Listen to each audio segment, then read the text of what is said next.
bonjour. Alors, devant cette noble assemblée, je cherchais une citation qui vous impressionne un peu, donc Platon, Aristote, Spinoza. Et en fait, je voudrais rendre hommage à un entraîneur de foot qui s'appelle Éric Guéret. Et je voudrais vous lire un extrait d'une interview qui est parue dans France Football, quand il a dit « J'ai remis certaines choses en place ». Alors on lui dit « Ah bon ? Est-il vrai que vous avez demandé quasiment d'entrée que tout le monde arrive à table en même temps et se mette à manger quand vous en donnez le signal ? Oui, après leur... Bon, je fais sans l'accent belge. Oui, après leur avoir dit « Messieurs, bon appétit ». C'est vrai, mais ça n'a rien d'anormal. Je n'ai jamais rien connu d'autre. À la maison, c'était pareil. Est-il exact aussi que chacun doit quitter la table quand vous en donnez la permission ? Oui. Mais si je me mets à discuter avec mon staff, ça peut être long, j'oublie l'heure, et alors le capitaine peut me faire un signe pour que je libère de l'équipe. Alors le journaliste, il dit, c'est une attitude assez conservatrice. Il dit peut-être, mais c'est ma façon de faire. Pour être collectif sur un terrain, une équipe se doit de l'être en dehors, et donc de passer du temps ensemble. Si tout le monde reste dans son coin, cela ne donne jamais grand-chose. Si chacun arrive pour manger quand ça lui chante, il se peut que des joueurs ne fassent que se croiser, etc., etc., etc. Donc, ça c'est pour vous dire un petit peu comment je vois le management, c'est-à-dire le lien entre le dire et le faire. Et là, il fallait le faire, avec une chance que ça puisse ne pas marcher à Marseille. Bon, ça c'était l'introduction. Donc passons aux choses sérieuses. Le management éthique, donc mon propos, ça va être très très simplement de vous dire que ce sont des finalités qui suscitent l'adhésion. Il suffit de voir tout ce qui s'est dit ce matin. Qu'une fois qu'on veut passer de la théorie à la pratique, on se rend compte que les modalités sont complexes et que vous avez été plusieurs à montrer qu'elles sont parfois même contre-productives. C'est en croyant bien faire, enfin on sait que l'enfer est pas avec de bonnes intentions. Et du coup, on trouve dans cette espèce d'immense mouvement des managers. Alors managers, c'est des gens comme Éric Guéret, c'est-à-dire c'est des gens qui sont en contact avec d'autres gens et qui doivent donc incarner un projet, qui doivent faire bouger les choses, qui doivent obtenir des résultats, qui doivent respecter des règles, qui parfois ignorent certaines des règles qu'ils doivent respecter, etc., etc. Donc ils recherchent de la cohérence. Et donc je vais rapidement vous dire un peu comment je vois les choses et puis faire quelques suggestions très sommaires sur ce que j'ai pompeusement appelé un agir éthique managérial. Alors, je pense que vous êtes tous convaincus que ça suscite l'adhésion, donc j'ai piqué dans une charte éthique d'une entreprise les thèmes suivants. Voilà, 5 exemples extraits d'une charte d'entreprise qui dit « 5 principes guident notre éthique, honnêteté, intégrité, loyauté, respect des autres, confidentialité ». Et tout mon propos, c'est de dire que fait le manager qu'on vient de recruter, que fait l'agent de maîtrise qui a 2 ans d'expérience et qu'on vient de nommer chef d'équipe d'un petit groupe de 20 personnes pour faire vivre ça. Bon, là, tout le monde est d'accord sur le principe. Les modalités sont complexes et parfois contre-productives. Moi, ce que j'ai pu observer, c'est 2 inconvénients. Parfois, on dit « ouais, tout ça, c'est bien ». Mais enfin, c'est cosmétique, c'est un habillage, voilà. Je faisais un cours à des jeunes MBA d'une école de commerce et pour introduire le management, j'ai cru intelligent de leur donner la charte du manager d'EDF en leur disant tiens, on va discuter plutôt que de vous faire toutes les théories du management. Voilà, je vais vous remettre un petit texte.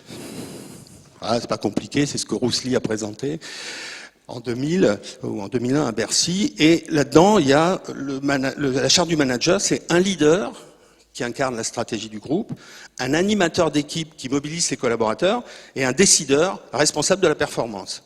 Évidemment, le leader recherche l'exemplarité en mettant soi-même en œuvre les valeurs du groupe dans ses actions et son comportement. Donc je leur donne ça et je leur dis qu'est-ce que vous en pensez ? Et il y a une jeune fille qui lève la main et qui me dit bon, c'est un peu démago, mais c'est peut-être nécessaire. C'est-à-dire, elle ne connaissait rien au management ni au leadership. Elle a jugé, en fait, une plaquette de communication qu'elle a trouvée démago, mais peut-être nécessaire. C'est pour illustrer l'idée que parfois, c'est pas facile que les gens comprennent que les modalités doivent servir à mettre en œuvre. Et puis l'autre inconvénient, c'est qu'en interne, certains l'ont dit d'une autre manière, on peut considérer l'éthique comme un moyen de coercition douce, hein, l'expression n'est pas de moi, visant à obtenir l'adhésion des salariés et leur coopération au projet de l'entreprise. Alors, les managers demandent de la cohérence. Quelle éthique faire vivre? Comment être certain de la cohérence de mon action avec celle des autres membres de l'encadrement? Hein, vous savez tous que parfois il y a 2 poids 2 mesures. On le voit déjà à l'école où certains profs ne notent pas pareil, ne gèrent pas de la même façon les questions de discipline, etc. Donc dans des entreprises, cette question est importante sur le plan horizontal aussi bien que sur le plan vertical. Par exemple, quand vous avez un patron très très cool, des agents de maîtrise ou des étages intermédiaires qui essaient de faire régner la discipline, et puis le patron qui te dit de temps en temps non mais c'est pas grave, il met en porte-à-faux l'étage intermédiaire qui essaye de faire régner un certain... Quand je dis la discipline, c'est pas au sens militaire, c'est par exemple dans l'agroalimentaire, quand vous allez aux toilettes, il faut vous laver les mains après, avant de toucher aux légumes. Vous voyez, c'est ça la discipline, il faut mettre ses équipements, enfin, etc., etc. Ou alors quand le grand chef fait visiter les cuisines sans mettre la blouse, la charlotte, etc., etc., alors qu'on vient de faire toute une campagne sur l'hygiène. C'est un peu ça la cohérence. Est-ce qu'il y a des objectifs éthiques pour les managers? Est-ce qu'il y a des plans d'action? Est-ce qu'il y a des indicateurs? Est-ce qu'il y a des tableaux de bord? Bon, j'ai pas la compétence pour consulter toute la littérature. Tout ce que j'ai trouvé comme indicateur, c'est le nombre de réunions d'information sur l'éthique qu'il y a eu, le nombre de questions qui ont été posées, le nombre de fois où en recrutement on a évoqué ces questions, etc., etc. Et enfin, est-ce que l'éthique, elle se manage comme on manage la qualité, la sécurité, l'environnement? Voilà, je pose des questions. C'est un peu ce qui fait que les managers, à certains moments, avant de déterminer leur action, c'est pour ça que j'ai commencé par Geretz, ils sont soumis à ces différentes questions, à ces différentes influences, et à un certain moment, il faut qu'ils agissent parce qu'ils ont en face d'eux des gens qui sont en recherche de sens dans l'action. Donc, ma suggestion, et bon, c'est un point de vue qui est peut-être un point de vue en réaction contre toutes les démarches qui se surajoutent en entreprise. Je me souviens qu'au moment de la démarche qualité d'EDF, avec quelques collègues du CNAM, on était intervenus dans les entreprises d'EDF, que ce soit les centrales nucléaires, des centres d'appel, enfin, etc., pour expliquer la démarche processus, la démarche qualité, parce que la direction d'EDF avait dit, compte tenu de l'ouverture à la concurrence, il faut qu'on soit certifié. Donc on demandait à des gens qui faisaient de la qualité depuis les origines, avec une conscience professionnelle et une perfection que tout le monde connaît, on leur demandait de passer un examen, le même examen que passaient certains de leurs sous-traitants qui voyaient mal habillés, travaillant parfois n'importe comment, etc., etc. Ce qui veut dire qu'on arrivait plein de bonne volonté avec des slides très pointus pour leur parler d'une démarche. Ils l'appelaient autrement, mais ils la faisaient déjà.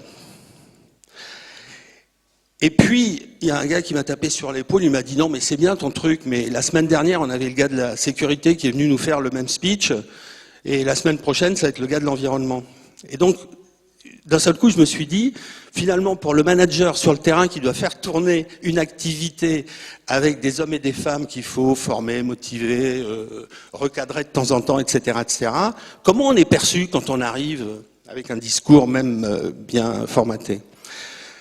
Donc, moi, je pense, alors c'est ma proposition, que le comportement fait partie du contrat de travail. Le contrat de travail, c'est quelque chose que tout le monde connaît, et que du coup, je préfère qu'on se serve de ce qui existe déjà, et qu'en général, on ne connaît pas, plutôt que de prendre fait et cause pour de nouvelles approches qu'on va plus ou moins bien faire vivre, alors que la base, on l'ignore. Et c'est pour ça que je dis que l'évaluation du comportement peut se faire à partir de règles explicites qu'on va trouver dans le Code du travail. Donc, harcèlement et discrimination, c'est pas la peine qu'on fasse des groupes de réflexion sur l'éthique, c'est dans le Code du travail. Les définitions. Donc, le contrat de travail, le règlement intérieur, les lettres de mission, les référentiels d'activité compétences, toutes choses que le manager doit connaître et pratiquer. Et je pense que c'est dans l'action et par l'exemple, puisqu'on dit que les gens écoutent plutôt ce que vous faites que ce que vous dites, que le manager va informer et former. Et ça, il va le faire à l'occasion d'un certain nombre de moments clés, qui sont le recrutement. Par exemple, la signature du contrat de travail. Comment ça se passe?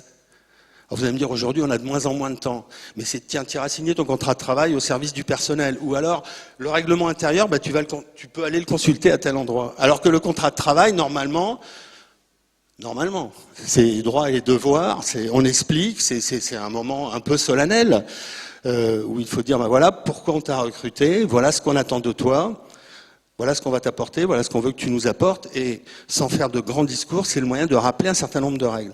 Et quand il faudra recadrer quelqu'un, c'est-à-dire le faire grandir, le faire s'améliorer à partir d'un certain nombre de points, qui sont explicitement dans un certain nombre de documents, bah, on fera du management.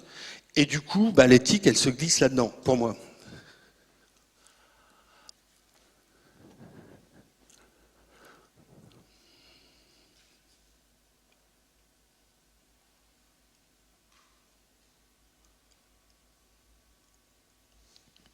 Je vous remercie.